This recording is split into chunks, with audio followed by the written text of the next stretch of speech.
Hey everybody, thanks for tuning in to Living in the Limelight, an Anton Scholl and Friends podcast where we discuss music from the artist and fan perspective. Thanks for listening and enjoy the show.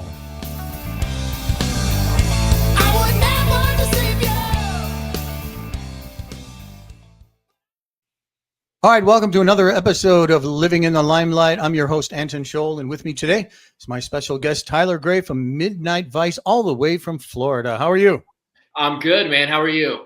Good. Yeah, we are on totally different sides of the world here. We're Florida, Arizona, but both hot.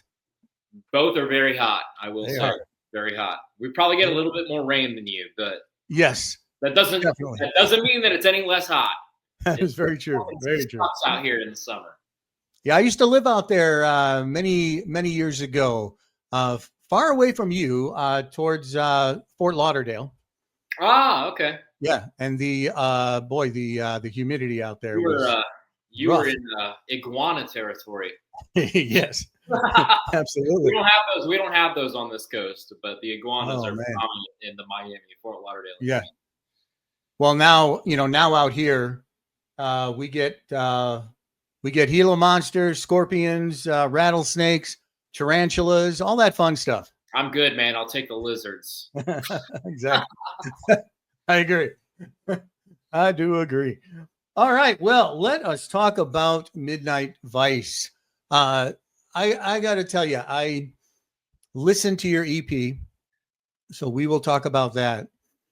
I have one standout song that I do want to talk about, and a lot of people have like a standout song that they really like. But here's the thing: I know that a lot of singers don't like to be compared to others, but when I'm listening to your songs, I didn't compare you to anyone. I listened to like some of my favorite singers from back in the day. Okay. And I'm going to name the 4 singers that came to mind. Whereas if these 4 singers, if I took them and rolled them in a ball and made a new person out of them, that person would be you. Okay. So I hope you take this as the highest of compliments that it is. It depends on the singers that you name, but I'm excited to hear it. Exactly. Okay. So I always mess up his name, but Milyanko from Steelheart. Okay. That's the first one. Flattering. And then Rob Halford. So when we're talking Priest, I'm talking old school Priest. I'm talking Stag Wings of Destiny type Priest. Okay. Not the Unleashed in the East later stuff. I'm talking about, full out for me. That was my time with Judas Priest. That time. You're killing it so far. I'm actually all right. Good. Next one, of course, Jeff Tate, Queensryche. Awesome. Saw them live and just an amazing show. And then, of course, Sebastian Bach from Skid Row. So Sebastian Bach is probably, when I was growing up and learning how to sing, that was definitely my biggest idol. I'm a massive Skid Row fan. One of my favorite bands of all time. So I'm glad that you were able to pick that up, because a lot of the, when I was learning how to sing, a lot of it was Skid Row material that I was kind of doing, or trying to replicate, at least, if that makes sense. Yeah. Well, but I also got a lot of the Steelheart vibe too, in the sense that, like I said, if I took all of those singers and put them together, right, I think that would, it's like you're taking the best of each from all of them, which is not an easy task at all. Absolutely. Yeah. And, and like, I will say, like, as far as Steelheart's discography, I'm not particularly crazy about, but regardless of that, you cannot deny that guy is an amazing singer, Right. And even just, I think what did it for me for Steelheart was seeing live videos of them, because they sound just like the record. So super talented musicians all the way around. Absolutely. Yeah. And when I was listening to that, I was like, man, this kid's got it. You got the talent. And not only that, studio work is one thing.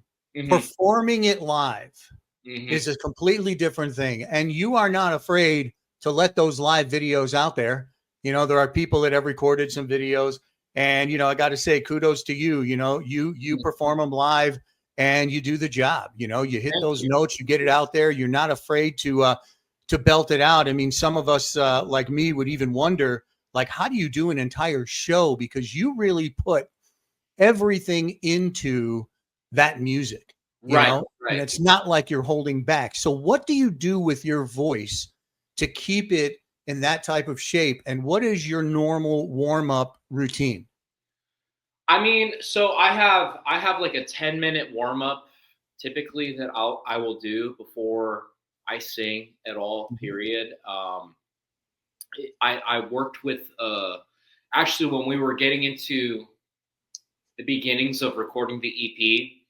The funny thing with the EP, a lot of people don't know this, but we recorded it a good couple times, and one of the times that we started recording it, I worked with a vocal coach, and he gave me some super solid tips on both warming up and just getting good takes. And he gave me like a Spotify um, vocal warm up thing, and I use it all the time. I use it when I'm on the way to shows. I use it before I go in and record. So that's something that I do. And honestly, like the most important thing is just being hydrated and rest. You know, not saying that I've done it every time that I've ever performed live, because sometimes Sure. things get a little nuts. But you know, that's the ideal warm up, I suppose, is Mhm. just being well rested, being hydrated, and doing your vocal warm ups. That's the best way to go about it. Yeah. What do you drink on stage to keep you hydrated? Liquid Death is kind of what I've been in lately, Okay. but predominantly it's whatever brand of water that the venue supplies. You know Right. what I mean? Right. Um, I try to keep water on stage with me at all times. And Mm-hmm. sometimes it's beer, not great, but you know, Yeah. it Yeah. does. Water is super important. I do think it's really important to make sure that you're hydrating and drinking your Yeah. water when you're performing like that, especially when you're performing in a vocal range like that, because that's not necessarily an ideal range to be singing at all the time. And I learned that Yeah. when it's one thing to be writing these songs and then and recording them and stuff, but then when you actually have to go out and play them, it's kind of like, oh man, Right. screwed myself. Hmm. But it can be done. What about on stage? Oh yeah, for sure. On stage, do you there's a lot of vocalists out there who chew gum or chew some kind of hydrate gum on stage, and then when they sing they just put it underneath their tongue. Do you do anything like that or no? No, I don't. I don't like having anything in my mouth while I'm singing, um, because it just Yeah. kind of. I feel like with the vibrato and just with opening and closing your mouth a lot, I feel like it kind of just gets tossed around in there, and I'm afraid of choking and stuff like. You know what I mean? Oh, So that could be, it's yeah, like right. Very I good. don't I don't like to Right. have anything in my mouth while I'm on stage, if that makes sense. Okay. Very good. All right, so let's talk about the self-titled EP, because I want to really kind of get into the songwriting, because Mhm. you're only a four-piece band. Okay, you don't have two or three guitar players. You don't have a keyboard Mhm. player. Bass, drums, guitar, vocals. How is the process of writing? And I want to pick a couple of songs to talk about. Um, so Spellcaster, I think, is that the second song? I think it's the second one on the EP, maybe. I'm not sure. I'm Possibly. pretty sure it is. Yeah. So when that how does a song like that come about? So I will say our songwriting process is entirely the entire buildup of any song begins with Sam. Sam is the primary Okay. composer of all of our music. Um, so it kind of goes a couple different ways. it might start with Sam reaching out to me and saying, hey, I've got a riff. How do you feel about this? And it might be a riff that I really like. And we'll build from there. So Sam will typically give me an intro riff. He'll give me a verse. He'll give me a pre-chorus, a chorus, what have you. And we'll kind of go through the motions, because he'll have different options for me as well. He'll say, well, what do you think about this is the verse? Or maybe this other riff is the verse. And we'll kind of cherry pick. And once we kind of get on a certain level of understanding, we'll basically have the structure of a song. And then, so that's kind of like the first scenario. And then other times I might reach out to Sam and I might send him a reference, maybe like a song that I'm listening to that I kind of want to have a similar vibe to.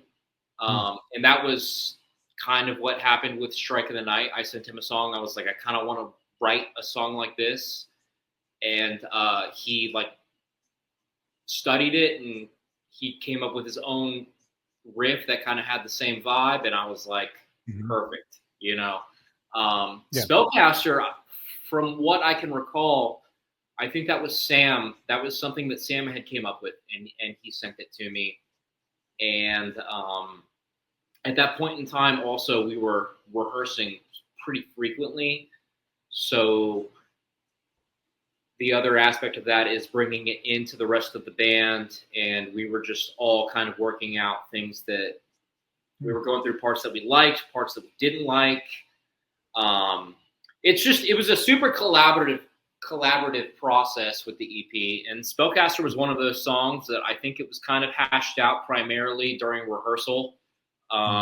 We kind of said, well, what if we added this part or if we added this part, So typically Sam will compose something and I'll pretty much just write over it.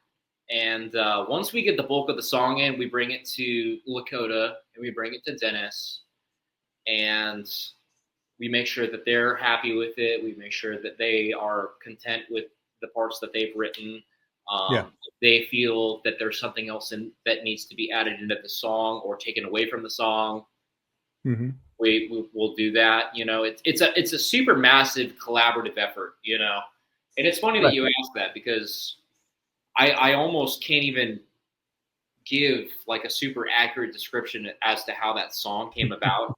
It's almost just like we just kind of did it, Yeah, and I get a lot of songs are like that, and the process a lot of times in writing, usually the guitar player will come up with a riff, you write some lyrics to it, but it really it did seem like very collaborative. Sounds like what you're saying, back and forth, showing it to the other guys, the musicians, letting them know what's going on with it. And then, they may put in their feel. They're going to put in the way they feel about the bass, what they're hearing in the drums. And I think it all just kind of, melded together, very well. It did, and that's just the courtesy of having the lineup that we have. Not every other band is necessarily that lucky. At least with Midnight Vice, everybody's opinions are respected. Everybody's opinion counts, and there's not really like a dictatorship where somebody's writing all the songs and then we've just got puppets that are playing the parts that they're supposed to play. Everybody is very much well entitled to their collaborative effort, and I think that's a very important part of having a band that lasts. Nobody's being invalidated. Nobody is being forced to play something that they don't want to play. Compromise is super important, Right. So everybody's compromising, but nobody's necessarily doing things that they don't want to do, Yeah, absolutely. Yeah. Now, when it comes to the lyrics of a song, or at least how the songs are going to be written and what the songs are going to be about, how does that come about normally in your process? In my process, that kind of goes a variety of different ways. There's a lot of songs that have been written off of just personal experiences. So you have songs like Mysteria, songs like Baptized by Fire, songs like Strike of the Night. Those are all songs that were primarily based off of my own personal emotions or experiences, right? Mhm. And then you have other songs kind of like Spellcaster or Excalibur. Those were kind of like just theatric songs. Those were songs that I could have been inspired by a movie that I watched or Yeah. something like that. Those were kind of just songs that like I wanted to kind of paint my own canvas, and I wanted to Right. place the listener into a rather obscure setting, whether it be medieval times or what have you. Right. Well, So yeah, definitely a I compliment. can kind of go either way. I can definitely write songs that pertain to whatever I've got going on, but I can also just as well write songs that don't really necessarily mean anything in terms of my personal life, if that makes sense. Okay. Yeah. I mean, and still, even if it means something to you when somebody else hears it and they have different things going into through their lives, they can Mhm. identify it in a totally different way. Oh yeah, I All mean, open to interpretation. that's the beauty of submitting your Right. your artistic work out into the public. I mean, people Right. can interpret anything as they want. What Baptized by Fire means to me could mean something entirely different to somebody else. And even with the more theatric songs, people can have their own sort of opinions on that or their Yeah. own interpretations. Um, that's just the beauty of music. Hmm. Okay. Yeah. Yeah. Absolutely. I want to talk about Deliverance of Steel. Um, that first, you tell me. Well, hold on. You tell me. Did you enjoy? Did you enjoy the song? I did. That's the one that stuck out to me. So Okay. I Really? want to know. I'll tell you why, but Okay. you tell me first about the process where that came about. Okay. So Deliverance of Steel was a track that was a little bit more towards the end of our like saying we're done, we're gonna go record an EP. I feel like it was almost like a song that we were about to throw away, but we didn't, Okay. and we all kind of wish we did. I mean, it's personally for me, I felt like it was the weakest track on the EP. I wasn't stoked on it, and I think that like I felt if I had put my best lyrical effort into it, I probably would have been happy with it. And I think that to a degree, I was okay with it. At least to the point that I was okay with it being on the EP. You know what I mean? Yeah. Although So you put it at the end. yeah, well, we put it at the end. I mean, like my favorite. I'll tell you right now, my favorite thing about that track is the title, and Okay. All that's right. pretty much it. But So I will go into why. First of all, I felt that being the end song, most people, I mean, and now I know you have a bonus track going on there with White Witch, but mhm, for that song, when I heard that, I was like, wait, what is up with this one? It's at the end. mhm, Usually people are going to put a song at the end that mm, it was, this is a maybe not, you know? mhm, mhm, Um, and I listened to it and I have to say, the way that everything came together, it sounds a lot more than a three piece musically mhm, uh, group. Your vocals in there were both up and down. So you mhm. showcase kind of your vocals on the lower end and up at the higher end. And then it's like I'm listening to the song and then I'm like, wow, this is really good. I wonder what's going to happen next. And then all of a sudden, out of nowhere, it drops down and gets like slow, and then dun, dun, dun, dun, dun, dun, Yeah. and then it just breaks right back into it. And I was like, now that did it. That made it great for me when you take something like that, and it was not a train wreck. You know what I mean? Like a lot of groups, when they do a song like that, it's a train wreck. But this one worked out so nice. You're taking a song that you're just killing it, and you had the nerve to say, now stop, and let's mellow it out, and then let's build it back up again, and then kill him with it. Smack him right back in the face with it. You know, so to me, that was the exciting part of that. And that's what turned it into a regular song, into, to me, a great song. Well, I'm super stoked that you feel that way. And we've heard this a couple times before, because, you know, I remember when the EP came out, a lot of people did say that was a track that they really liked. And I was kind of just like caught off guard. And, you know, and like I said earlier, you know, a big part of Midnight Vice is compromise.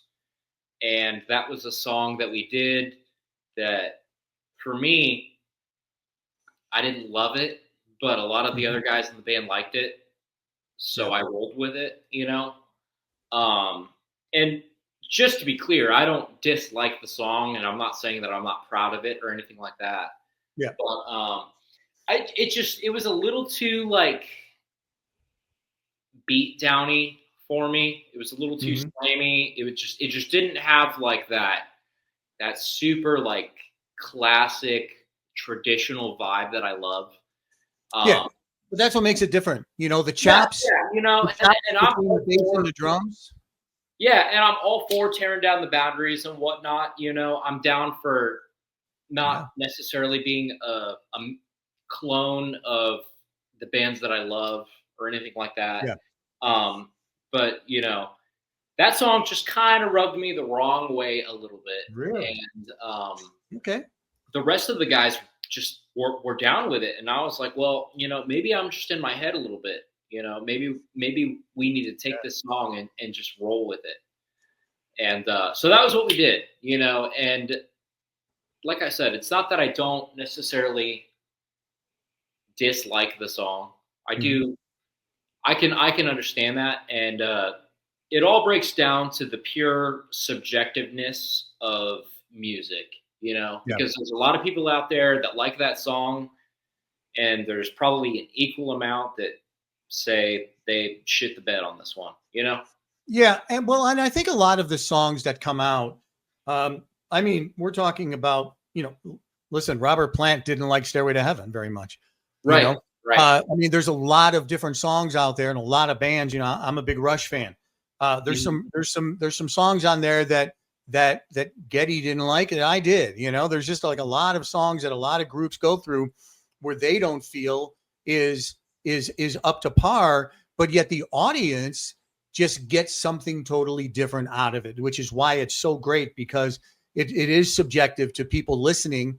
And, you know, it just shows that, hey, even though you may not feel that it was a best effort on your part, the fans feel differently about that. So that I think that's a great attribute to songwriting. You know, I think. For sure. You know, and I feel like if I've got 3 other guys telling me it's good versus myself, maybe I'm in my head just a little bit too much. You know. There you go. So that was 100% the mindset that we had with that song. Like I said, I mean, I wasn't super crazy about it, but if everybody else is telling me it deserves to be on the record, we're going to put it on the record. You know, I agree. I agree that it did, and I'm glad that you did. Good. You know what? That makes it up to me. You know, if I've got a certain amount of people that are telling me that they're glad it's on the record, then more power to them, you know, and it doesn't even matter what I have to say. Good. So, all right. Well, let's talk about the record deal.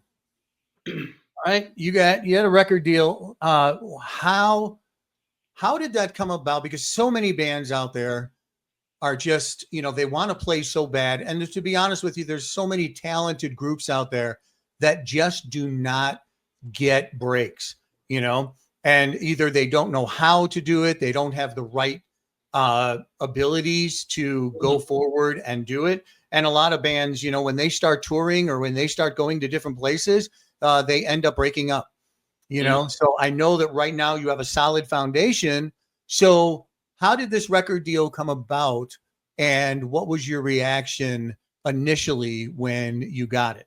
So when we recorded our EP and we recorded it and we were all getting ready to release it and everything, we did not expect what ended up happening when we released it. We were extremely lucky,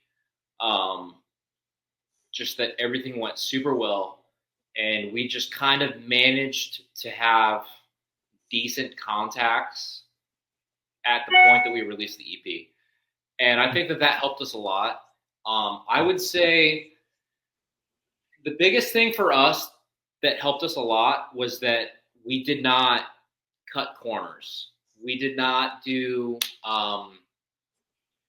we were a local band at the time, but we did not behave like a local band. We were very professional with what we were pursuing. Like I told you earlier, we recorded the EP probably 3 times before we got it right. We had done the home studio thing. We had done the demos thing. We had recorded with a friend. We did all this stuff, and we weren't happy with it, and we said, forget about it. We're going to dump the money. We're going to go to a quality studio. We're going to have this professionally mixed, professionally mastered. And we didn't even want a record deal at the time. We were under the impression that it was better for us to remain independent, because record labels today are not what they were back then. We don't get big record advances that right. provide us, money to go record our albums and extra money to waste it on strippers and cocaine or whatever. You know what I mean? Sure. So things are different now. Yeah. And so that was kind of the mindset that we had. We were like, we're going to remain independent. We're going to do all of this ourselves, and I think the biggest thing was when we released the EP on all the streaming platforms. And there was a guy that I had reached out to. I wish I knew where he was based, but he runs this YouTube channel. It's called the New Wave of Traditional Heavy Metal YouTube channel. It's NWOTHM Full. And that's kind of the hub where everybody goes to discover these new traditional heavy metal bands. Yeah. So I reached out to him and I said, "Hey, we're coming out with an EP. I would really appreciate it if you could post the EP for us." And that's kind of how he operates. You just, any band that's doing this similar 80s traditional heavy metal style, you just reach out to him and ask him to post your stuff. He will. He's a really kind guy. And he has a lot of followers and a lot of eyes on his channel. Yeah. And I'm assuming that that's probably how Marcus found us. So he posted our stuff. We got a lot of positive feedback. And that was when Marcus reached out to us. And at the time, Marcus was running Fireflash Records, which was like the sub-label of Atomic Fire. And we got an amazing deal. He made us a great offer that we couldn't refuse. And to be signed with a label like that genuinely supports, this true underground form of heavy metal, Yeah. was like super flattering to us, you know. Yeah. And we were basically being signed to the same label as bands that like we were admiring, you know. Hmm. So we signed to the deal, you know. We signed with Fire Flash Records initially, and Fire Flash and Atomic Fire ended up joining forces with Raining Phoenix Music. So our whole distribution deal kind of, or our physical release at least, kind of got put on a little bit of a delay just due to record labels merging and stuff like that. Yeah. Um, and then they bought Roar, and then Roar became a division of RPM, and then we were put on the Roar label. So we were signed with Fireflash / RPM for about maybe a year and a half before our physical release came out. But and that's kind of why it took so long for us to get a physical release, was just because all the record labels were kind of like converging and going through the motions and whatnot. Yeah. So it took us a long time to get a physical release of this EP that is now almost 2 years old. But we're grateful for it. You know, Marcus is phenomenal, and we're so stoked to be a part of RPM and the RPM Roar family. We're signed with bands that I heavily admired, you know, when Hmm. I was growing up. And Yeah. we're super excited to be a part of this journey. So we're having a good time. So is there touring involved? Is there some, I know that you guys have gone all the way to LA. Yeah, we've been out of state a few times. We haven't done any touring yet. We just don't entirely feel confident touring off an EP. So we're kind of waiting for the full length release, and then Mhm. hopefully around that time is when we'll get some touring in. Yeah. Okay, great. Wow. Well, I don't tell me about playing the whiskey.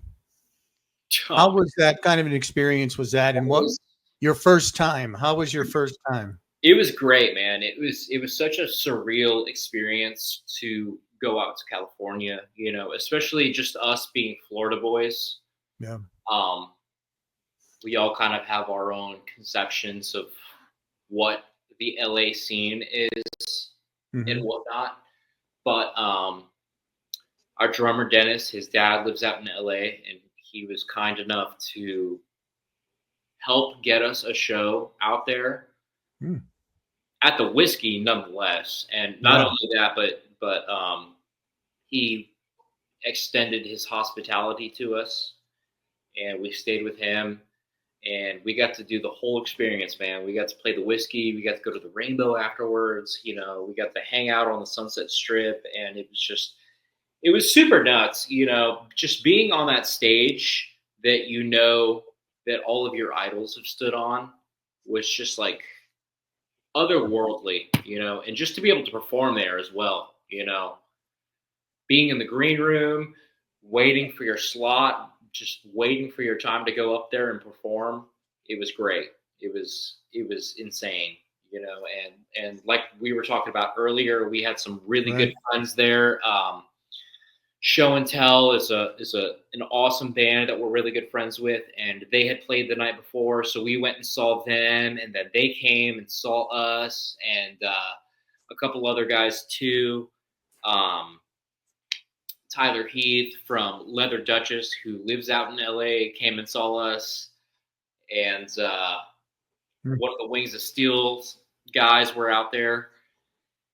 Parker, guitar player for Wings of Nice. Steel, which was just like, it was awesome, man. I mean, it was great to hang out with all those guys, and it made us feel like we were something special, you know, which Oh, is great. absolutely.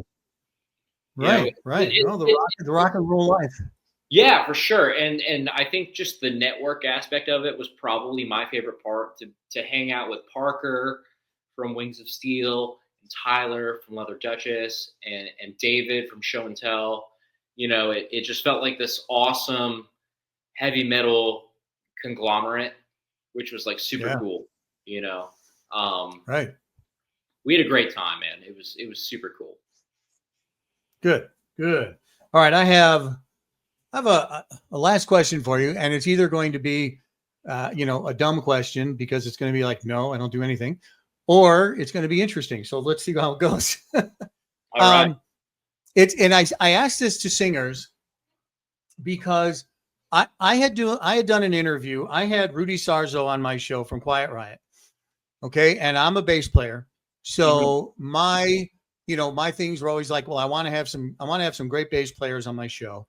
Mhm. And Rudy was nice enough to come on. And the one thing that he told me about Quiet Riot was that you would sometimes it depends. I also had like Billy Sheehan also, and when with working with a singer, uh, they don't always tune to the straight 440 tuning. Okay, so it's either going to be EADG, BE, or it's going to be a special type of tuning. But what a lot of singers do is they need to know where their range is. Mhm. So they go in and they sing to, like, let's say, a strobe tuner. And instead of that being 440, they want the band members to tune to like 435 or lower. Like some people, a lot of bands just say, we're going to tune to E flat because the Mhm. singer has to, be able to reach these notes. You don't seem to have a problem reaching the notes, but is there any kind of special tuning, or do you guys use just straight tuning when you do your thing? I will say, first and foremost, all of our songs are E flat. Um, 3 flat. Okay. but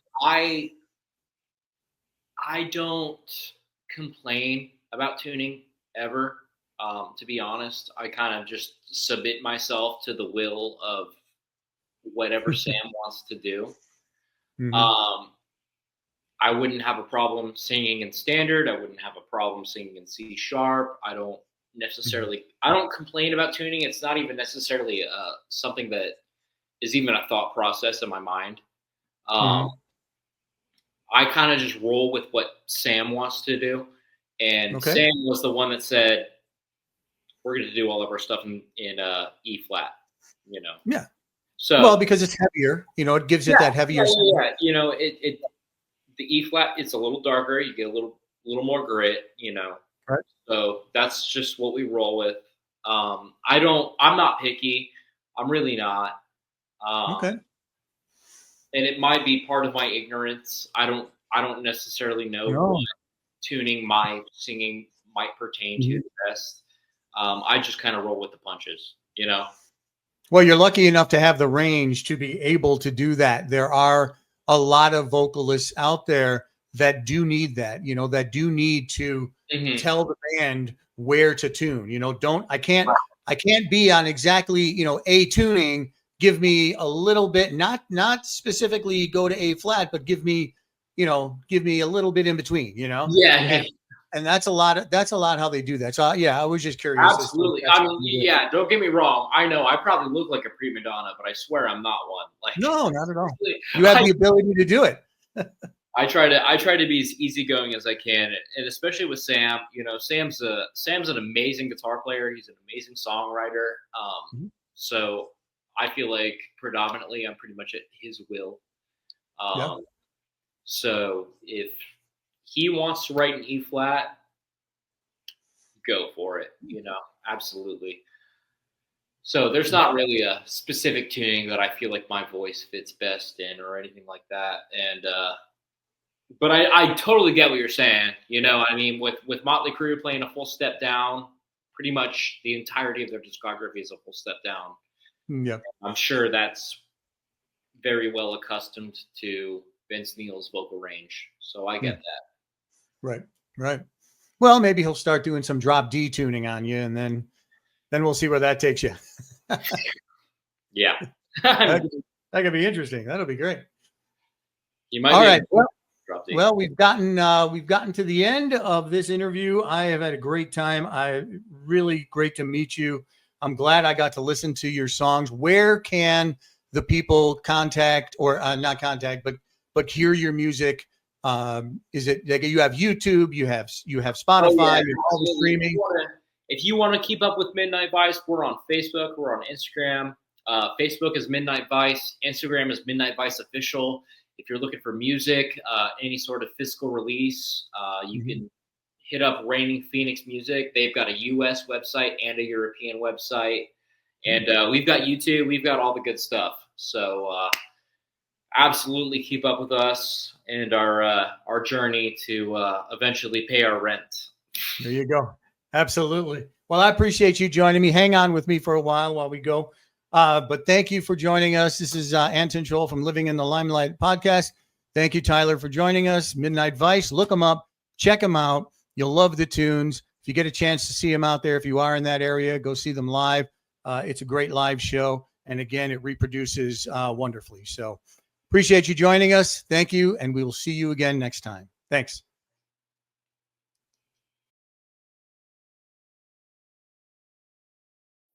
Thank you for joining our Living in the Limelight podcast with your host, Anton Scholl. Please feel free to comment, like, follow, share, and subscribe.